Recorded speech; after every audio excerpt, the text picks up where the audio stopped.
25-bed country house, land and lake, back on the market.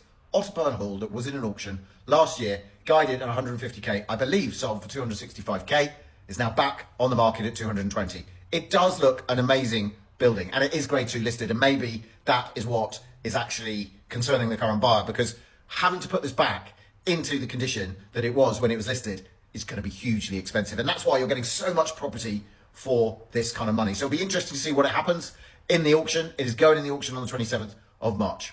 Now, if you look round it, it is a most amazing building, but as you can see from the windows, etc., it is really run down. So when we start to look inside, you can see it's a shell of a building.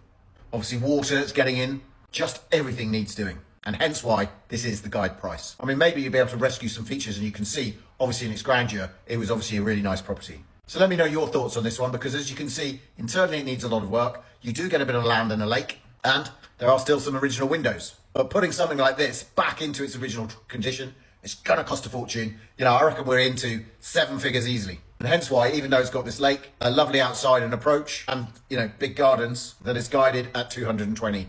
Now, you know, it obviously went for one auction. Why the current owner has decided to put it back into auction, maybe they've uncovered something. So let me know your thoughts on this one. Would you like to get your hands on this and have a project, one hell of a project? Maybe you'd like to live in it. It is in Northumberland, so, and I think it has had, you know, a checkered history. I think it was a wedding venue. I've had lots of comments, lots of views on these videos in the past. So don't forget to comment and let me know if you've ever come across this place, been there, or what it was like. Love to know, because it just seems to be coming back to auction and no one can get their hands on it and economically rescue this building. Don't forget to give me a follow for more interesting property stories.